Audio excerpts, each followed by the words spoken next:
Greetings. It is July 15th, 2021.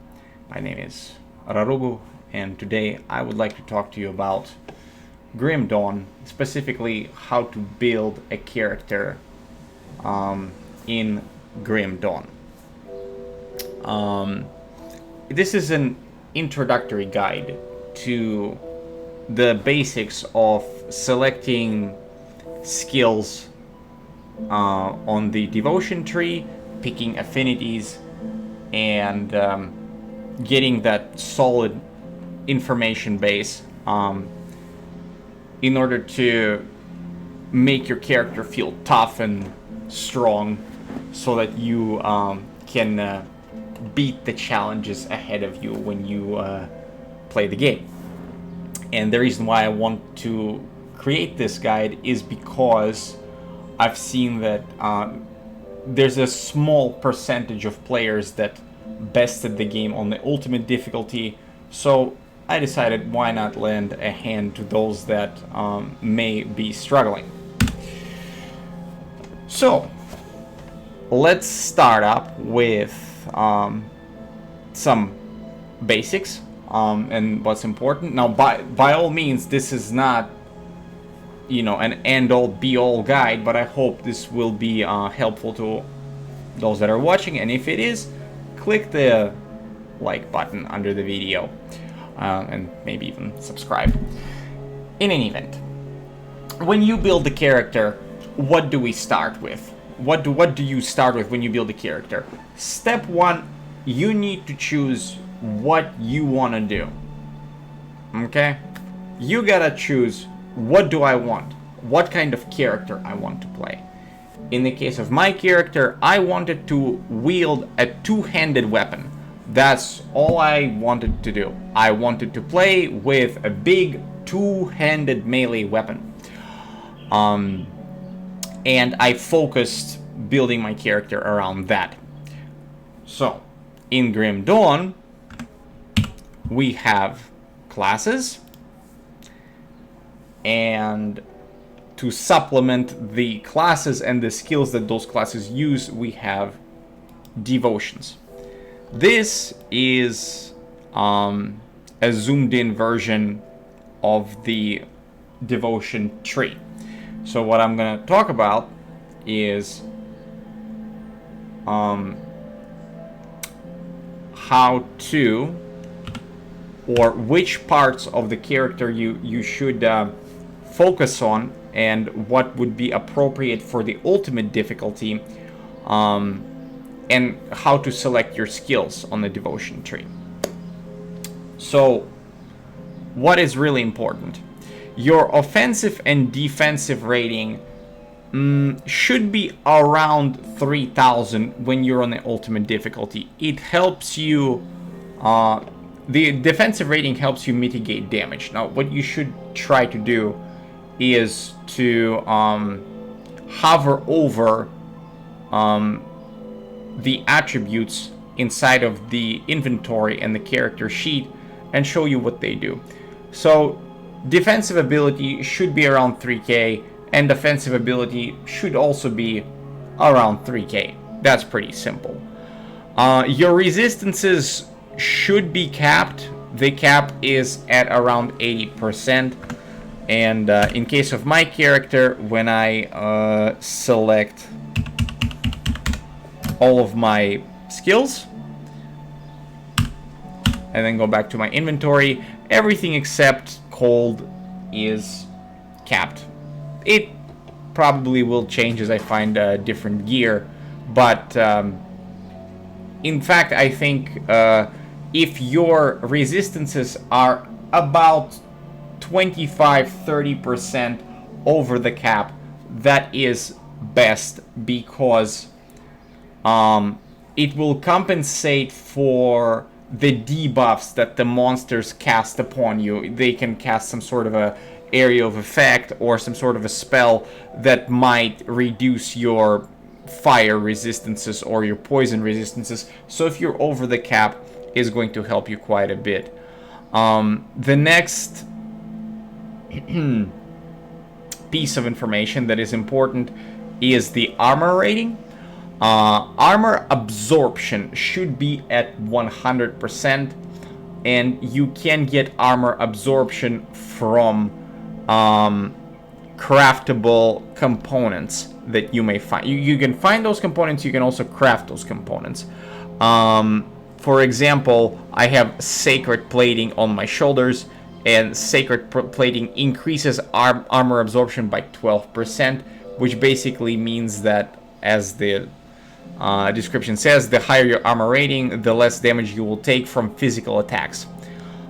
This is something that is crucial to your survival, and priority should be to not die, because if you don't die, or you can mitigate the damage that will be thrown at you, you can just persevere through the fight and overpower your opponent eventually. So that's a good starting point for what you should aim for toward going to the ultimate difficulty. Keep in mind that there are no penalties for resistances in the normal or veteran difficulty. In the elite difficulty, only some of the resistances are penalized by 25%. In the ultimate difficulty, all of the resistances are penalized by 50%. So that's an important factor to keep in mind. Secondly, let's take a look at the devotion tree, which is the thumbnail in this video. So devotion tree is one of the most interesting parts of Grim Dawn and how to build your character.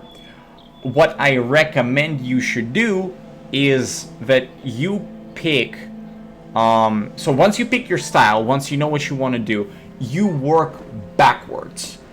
You find the ultimate skill that you want to achieve, or the ultimate constellation. This is called a constellation. I will hover over it. This constellation is called Spear of the Heavens, and typically you will be able to get only one, perhaps two completed constellations. You start from the middle, from this crossroads constellation, then you pick one of the affinities, then you fill up the affinities that are nearby it, and then you progress toward something bigger, something stronger.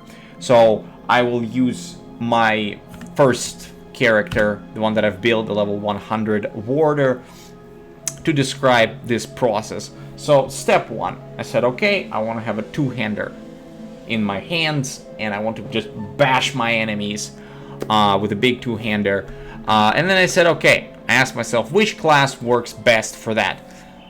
In my opinion, you could select something besides what I've selected. You could try to do something else and try to make it work. Well, in my case, it's Shaman, and the skill that I use primarily for an attack is called Primal Strike. If you look at it, the requirement for this skill, which is in kind of a pastel orange color, it says requires a two-handed melee or two-handed ranged weapon.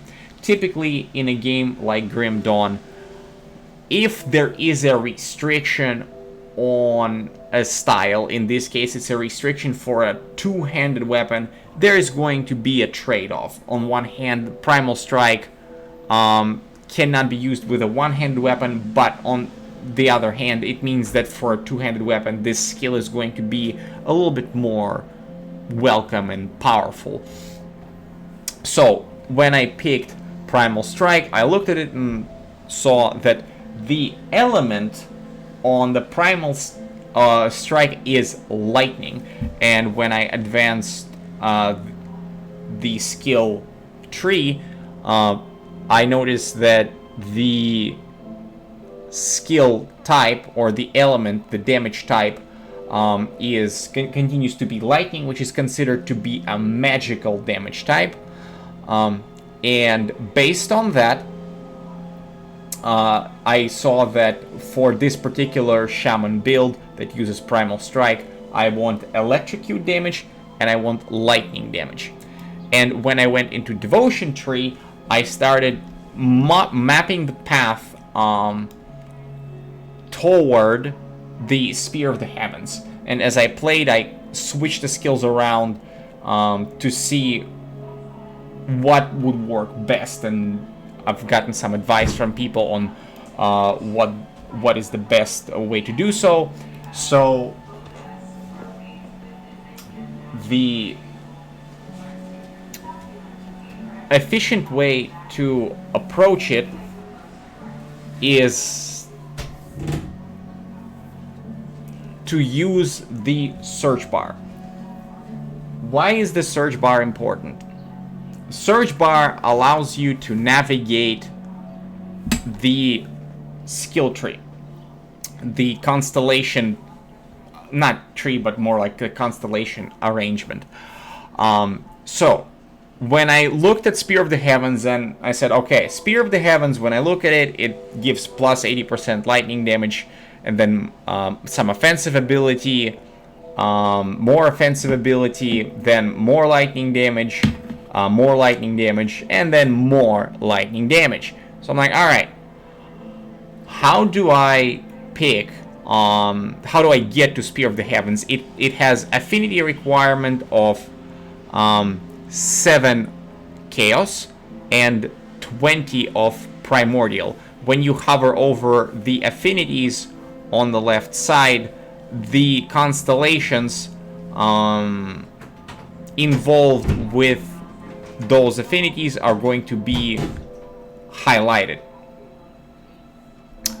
So step 1 is to, for my build, was to type in lightning. So in the search bar, when I type in lightning,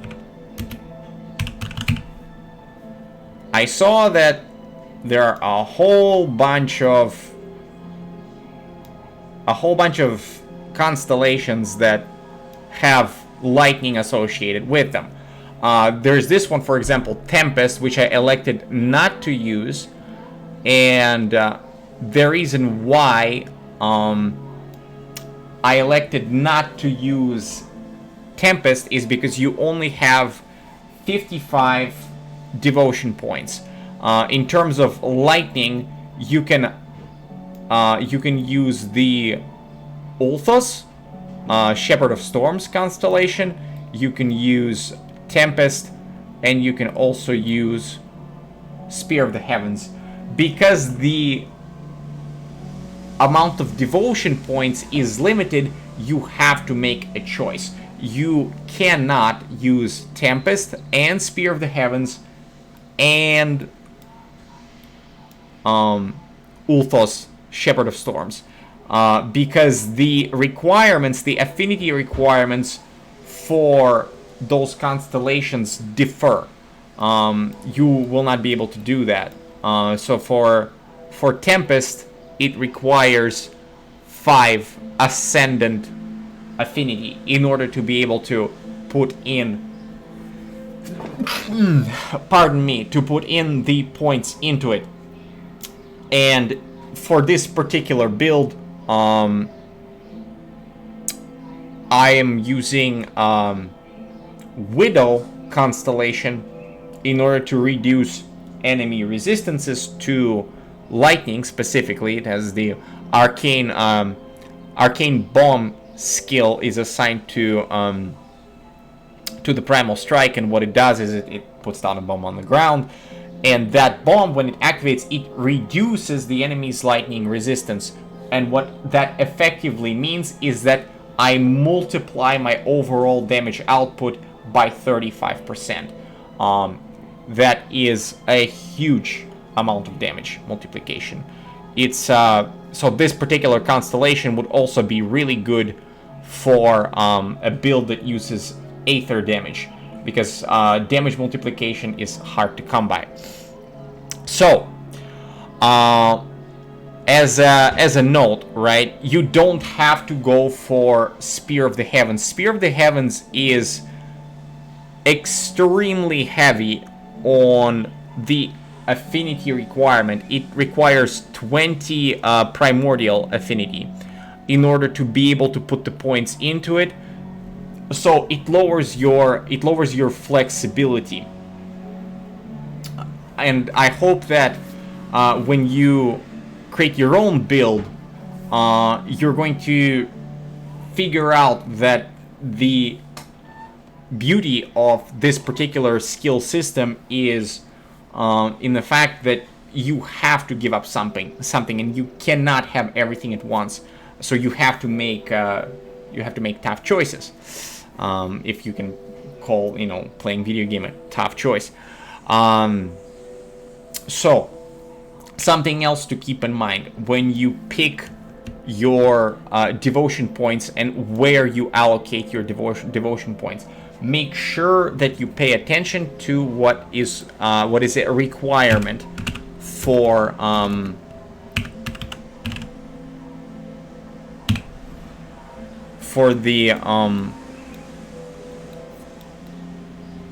the constellation or for the skill. Hang on a minute, I didn't type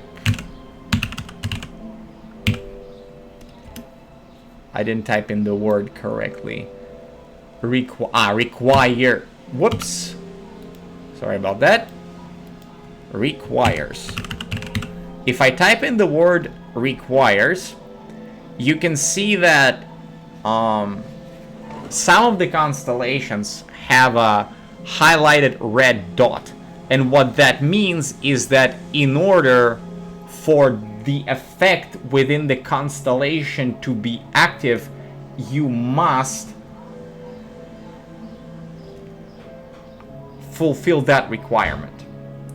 For example, this particular constellation, which is called a Hydra, it says it requires a ranged weapon.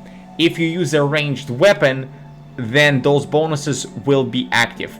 If you do not use a ranged weapon, none of those bonuses are going to be active.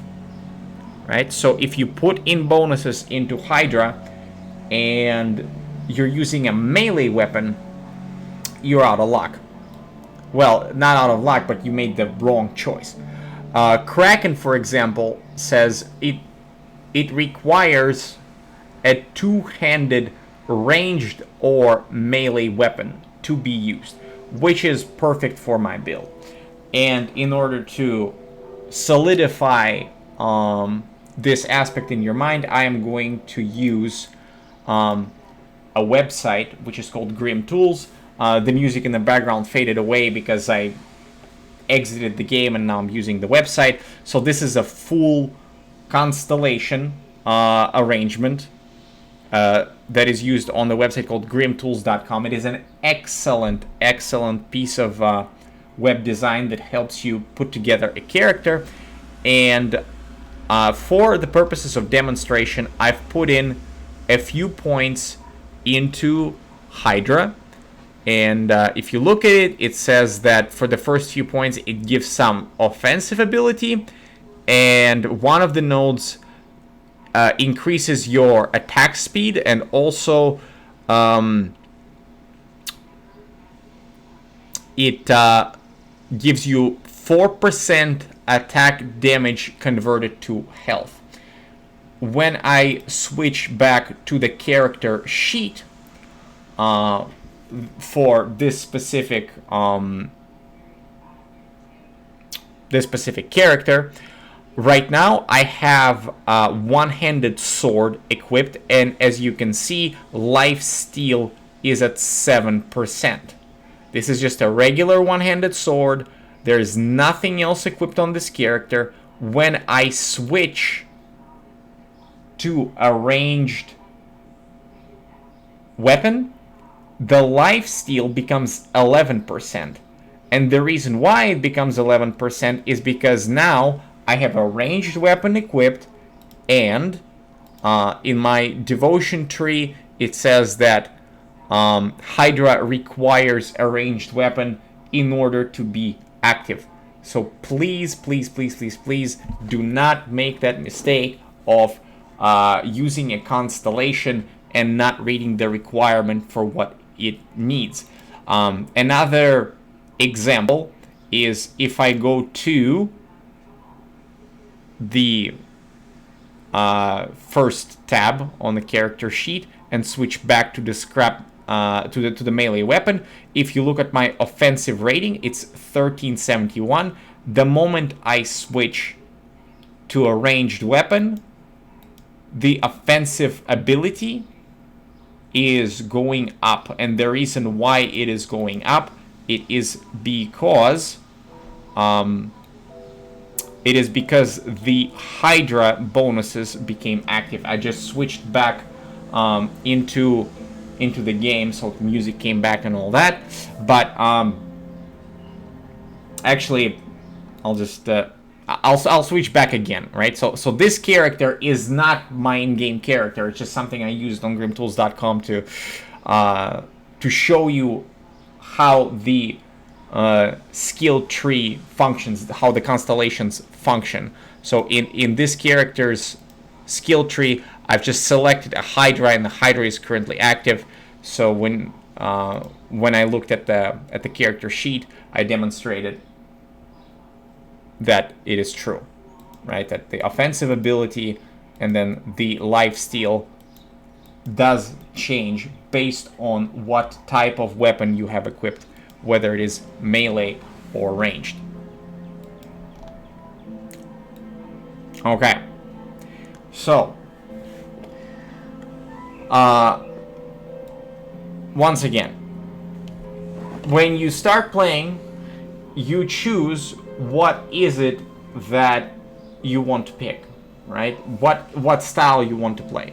Then you find the element within the arrangement of constellations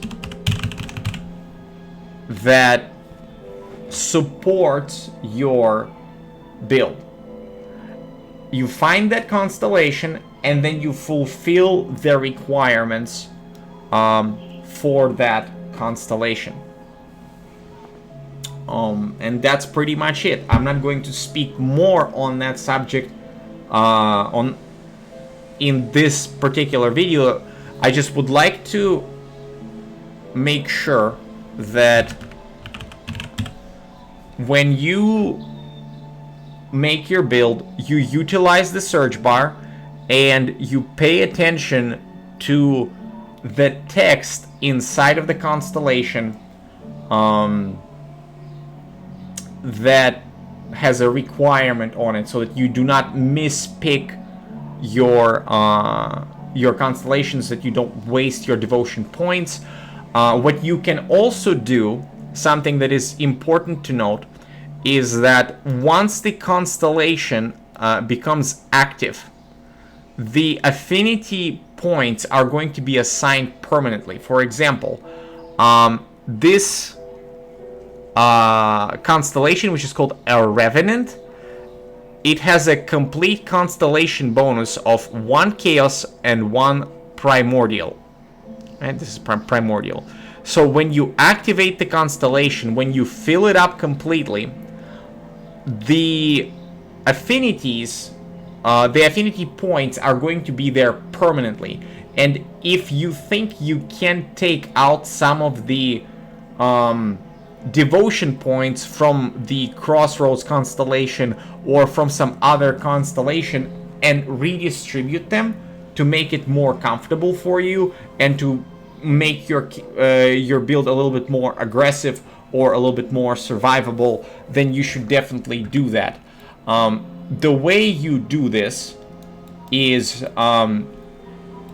you go to, let's see here, normally that person is in Devil's Crossing. She's supposed to be in the top right corner right here. She is currently not here for my character because I have beaten the story, and as I progress through the story and the expansions, the NPC that allows you to redistribute the devotion points, which is called the spirit guide. Let me clear your mind of regrets. She will allow you to take away the devotion points from elements of the tree and then move them elsewhere if you want. So that's the basics of how to use the devotion points in the devotion tree. So just to reiterate, your defensive and offensive ability should be around 3,000 in the ultimate difficulty. Make sure your resistances are capped. Make sure that the skills that you use are aligned with the constellations that you use, so that you can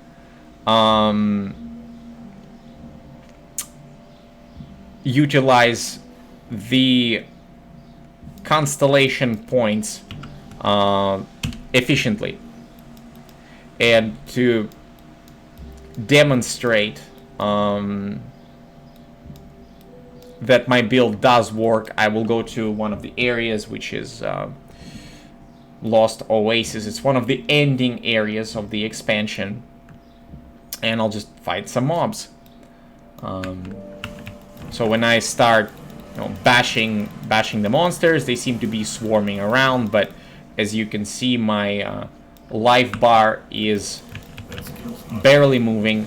My skills are dealing enough damage. I'm not really struggling at all. And it's a really enjoyable process to run around, find a bunch of mobs, and kind of destroy them. Let's see if I can find some champions or bosses to kill. Let's move forward a little bit.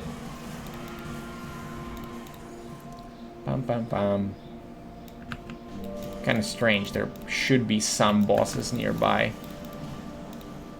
I know that there is one boss by the entrance to the tomb, and I'll go and fight that boss, I guess.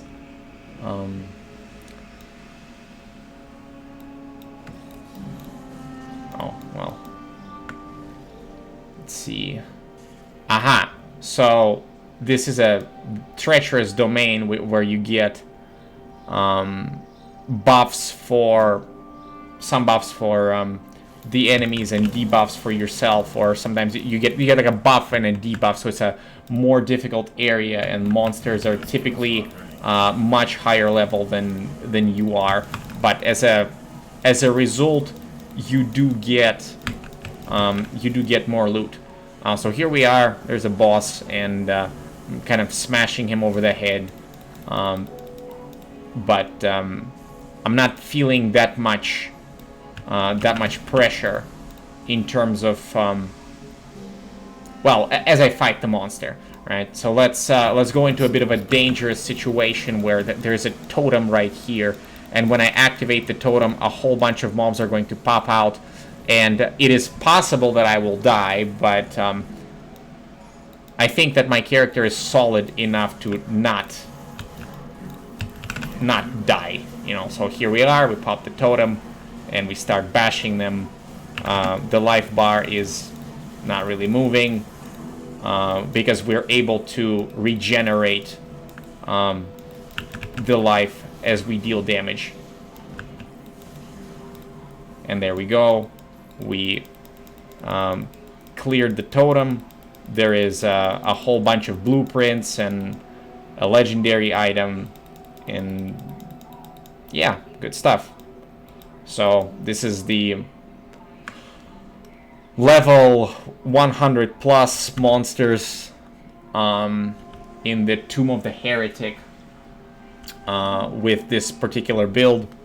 Like I said, when you have capped resistances, and your armor rating is close to 100%, and your offensive and defensive ability is around 3,000. If it's higher, if you're going higher, then focus on the defensive ability rather than offensive ability, and you're gonna be all right. You're gonna do okay.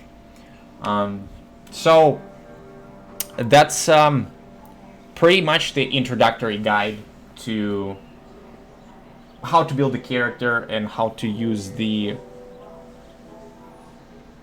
celestial constellations, how to use devotion points.